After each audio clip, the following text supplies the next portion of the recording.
Friends, मैं आपको class 4 subject science lesson 8 कुपोषण जनित रोग, संक्रामक रोग एवं रोकथाम उसके बारे में बताऊंगी। आपने देखा है आजकल जैसे बीमारियां बहुत ज़्यादा फैल रही है। कभी हमारे बहुत ज़्यादा इस समय बीमारी क्या महामारी फैली हुई है, कोविड-19 कोरोना के नाम से जिसको जानते हैं।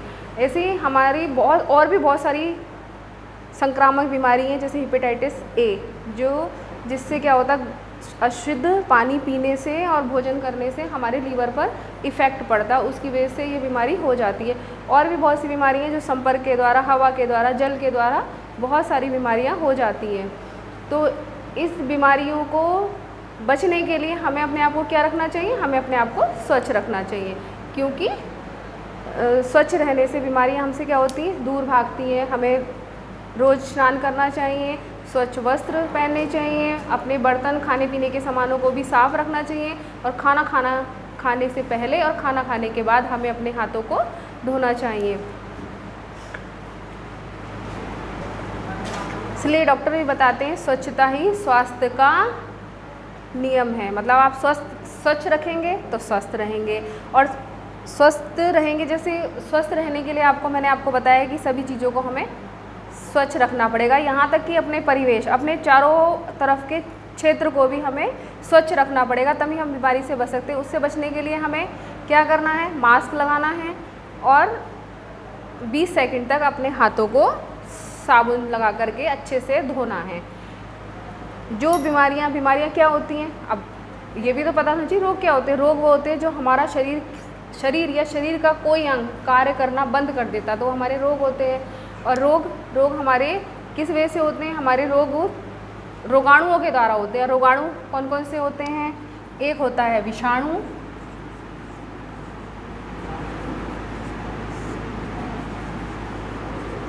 जीवाणु और प्रोटोजोआ।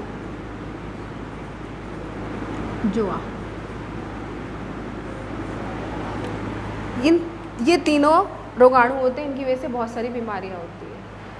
किसी स्वस्थ व्यक्ति के अस्वस्थ व्यक्ति के संपर्क में आने के द्वारा बीमारी लग जाती, तो ये बीमारी हमारी संपर्क के द्वारा हो गई।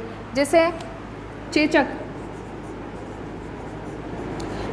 ये किसके द्वारा होती है? संपर्क में आने से होती है। और किससे होती है? ये विषाणु, मतलब वायरस, विषाणु। खसरा ये भी हमारे संपर्क में आने से होती है। अगर हम किसी व्यक्ति को चेचक की बीमारी है और हम उसके संपर्क में आ जाते हैं, तो ये बीमारी किसी भी स्वस्थ मनुष्य या हमें भी हो जाएगी। उसके लिए हमें सावधानी रखनी होती है। जुखाम ये भी हमारी संपर्क के द्वारा आती है। ये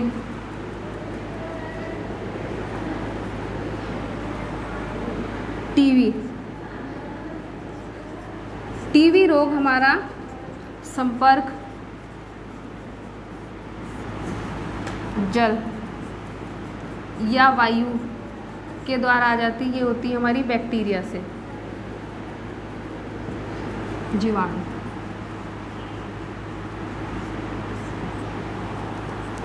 हैजा किसके द्वारा होता है? मक्खी के द्वारा। मतलब कि जो मक्खी होती है, आपने देखा है इधर उधर उड़ती रहती है, घूमती रहती है, वो गंदी जगह से आकर के हमारे खाने पर और पानी सब में बैठ जाती है, तो उसके द्वारा हमें क्या हो जाता है? हैजा हो जाता है। और हैजा में क्या होता है? शरीर में पानी की कमी हो जाती है। और दूषित जल किसके द्वारा होती है? दूषित जल।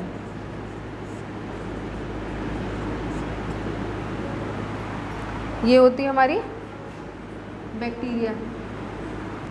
बैक्टीरिया,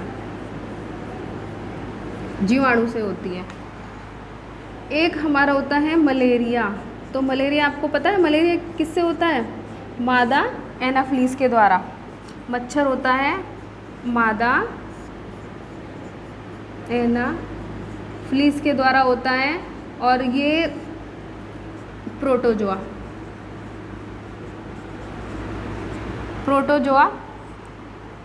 मादा मतलब मलेरिया क्या होता है? जब हमारे आसपास के क्षेत्र में पानी भरा हुआ होता है, उसमें बहुत से मच्छर बैठते हैं, वो मच्छर फिर आपको काटते हैं, तो उनके द्वारा कौन सी बीमारी हो जाती है? मलेरिया। और मलेरिया कौन से मच्छर के द्वारा होता है? मादा एनोफिलीज के द्वारा होती है।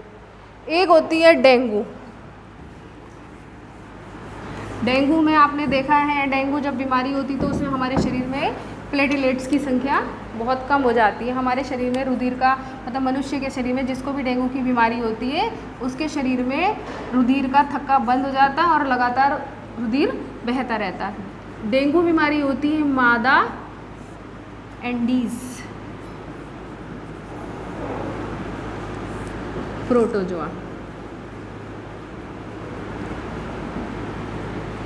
ये डेंगू भी मच्छर से होती है, लेकिन डेंगू का जो मच्छर होता है वो कहाँ रहता है? वो स्वच्छ पानी में रहता है, स्वच्छ पानी में रहता है और उसके काटने से कौन सी बीमारी हो जाती है? डेंगू। तो वो प्रोटोजोआ के द्वारा होती है। निमोनिया। निमोनिया हमारा जो होता है वो किससे होता है? दूषित हवा। दूषित हवा कैसे होती है? हमारे तो वातावरण वैसे भी प्रदूषित है, और वातावरण प्रदूषित कैसे होता है?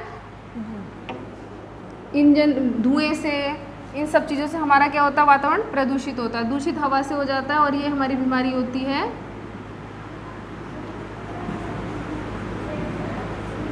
विषाणु से, बैक्टीरिया से। और रेबीज होता है बंदर और कुत्ते के काटने से। बंदर या कुत्ते के काटने से ये होते हैं विषाणु। तो मैंने आपको बताया कि 3 रोगाणु होते हैं, प्रोटोजोआ, जीवाणु और विषाणु। इनके द्वारा हमारी बहुत सारी बीमारियां होती हैं, और उन बीमारी से बचने के लिए हमें क्या करना पड़ेगा? अपने आप को स्वच्छ रखना पड़ेगा। कुछ मतलब जो बीमारियां जैविक रोग होते हैं, कुछ भौतिक बीमारियां भी होती हैं, जैसे एक्सीडेंट हो जाता है, फ्रैक्चर हो गया, ये सब भौतिक रोग होते हैं। और इन सब बीमारी को संक्रामक बीमारी कहते हैं, क्योंकि ये किसी न किसी के संपर्क में आने से बीमारियां हो जाती है। और इनसे बचने के उपाय, इनसे बचने के लिए सबसे पहले तो हमें अपने आप को क्या रखना पड़ेगा? स्वच्छ रखना पड़ेगा। और इन बीमारियों से जो रोगी है ग्रसित, सबसे पहले उसके लिए मैं बताऊंगी, उसके लिए उसको एक अलग कमरे में रखना चाहिए। उसके संपर्क में अगर हमें उसके पास जाना भी है तो हमें मास्क लगा करके जाना चाहिए, जिससे वो बीमारी हमें ना लग जाए, क्योंकि ये सब बीमारियां ऐसी हैं, ये एक रोगी से स्वस्थ मनुष्य को लग जाती हैं। जैसे कि आजकल हमारा कोविड-19 चल रहा है, उसमें भी सब लोग डॉक्टर्स और सभी क्या बता रहे हैं? हमें क्या लगा करके रखना है? मास्क लगा कर रखना है। क्यों? जिससे बीमारी किसी भी बीमार आदमी से एक स्वस्थ पर्सन को वो बीमारी ना हो जाए। उसके वस्त्र अलग रखने हैं, उसके बर्तन, उसके कपड़े सब अलग रखने चाहिए। उसकी जो गंदगी है उसको राख से ढक देना चाहिए, और उस ज़्यादा देर तक रख करके उसको खाने के लिए नहीं देने चाहिए, और उसको खाने के लिए पोषक आहार ही देना चाहिए। अब इसके बाद आ गया आपका कि जो रोग है उससे बचने के लिए हमें क्या क्या करना चाहिए। रोग से बचने के लिए हमें स्वच्छ रहना चाहिए। जब हम स्वच्छ रहेंगे तो स्वस्थ भी रहेंगे। हमें कटे हुए या बाहर की चीज़ें नहीं खानी चाहिए। किसी भी रोगी के संपर्क में अगर आप आ गए हैं तो तुरंत आपको अपनी सावधानी रखनी चाहिए। और कुछ बीमारियां हमारी पोषक तत्वों की कमी से होती है। अब मैं आपको बताऊंगी पोषक तत्वों की कमी से होने वाली जो बीमारियां होती हैं वो कहलाते हैं कुपोषण जनित रोग। मतलब कुपोषित हो जाते हैं, उनमें पोषक तत्वों की कमी हो जाती है। और पोषक तत्व मैंने आपको बताए हैं, फिर से मैं आपको एक बार बताऊंगी। पोषक तत्व आपको पता कौन कौन से होते हैं? पोषक तत्व होते हैं हमारे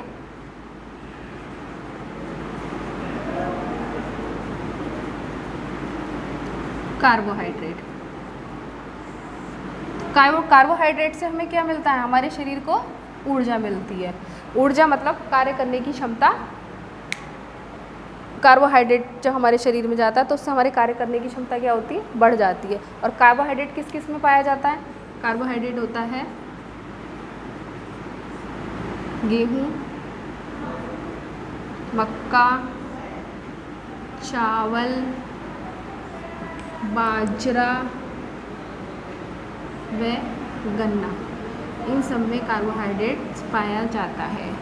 और अगर हमारे शरीर में कार्बोहाइड्रेट की कमी हो जाएगी तो हमारे कार्य करने की क्षमता कम हो जाएगी।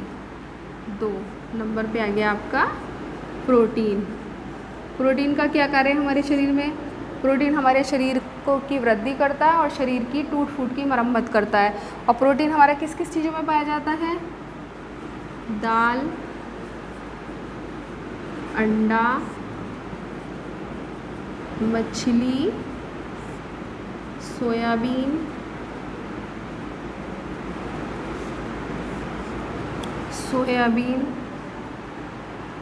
आदि,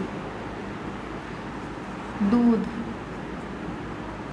आदि, इनमें हमारा प्रोटीन पाया जाता है। और अगर हम प्रोटीन वाला खाद्य पदार्थ नहीं खाएंगे तो उससे क्या होगा? हमारे शरीर की वृद्धि रुक जाएगी।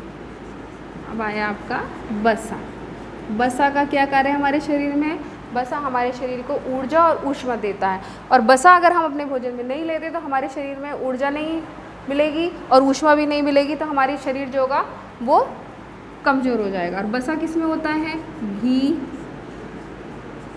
तेल, मक्खन इत्यादि।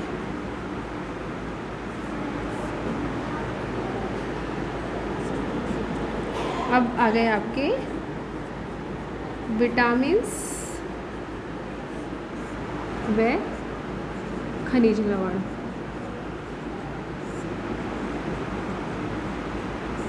तो सबसे पहले विटामिन्स। तो विटामिन्स क्या होते हैं? विटामिन्स जो होते हैं वो हमारे शरीर की रोग प्रतिरोधक क्षमता को बढ़ाते हैं। अगर हम विटामिन्स का अपने खाने में प्रयोग नहीं करते तो हमारा शरीर में जो रोग से लड़ने की क्षमता होगी वो कम हो जाएगी। और विटामिन्स आपको जितनी भी पत्तेदार हरी सब्जियां सब में मिलते हैं, और फल में संतरा है, सेब, आम, और पत्तेदार सब्जियां हैं, लौकी है, मेथी है, पालक है।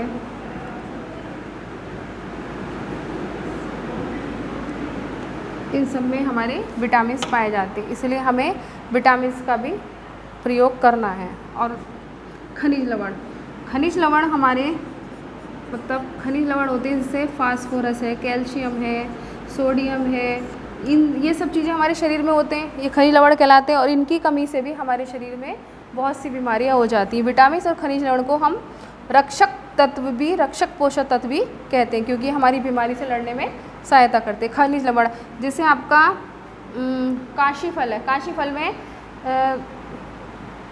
फल में कैल्शियम, पालक है, पालक में भी कैल्शियम अधिक मात्रा में पाया जाता है। और कैल्शियम हमारा क्या करता है? कैल्शियम हमारे हड्डी और दांतों को मजबूत बनाता है। इसके बाद जल भी एक आपका पोषक तत्व में आता है। जल, अगर हमारे शरीर को जल नहीं मिलता है तो हमारा शरीर अशक्त हो जाता है, मतलब कमज़ोर हो जाता है। आपने देखा होगा कि अगर आपको एक दिन खाना ना दिया जाए तब तो आप कार्य करते रहते हैं, अगर जल ना मिले आपको पूरे दिन तो हमारा क्या होता है? शरीर कमज़ोर हो जाता है और हम बहुत ज़्यादा परेशानी महसूस करते हैं। जल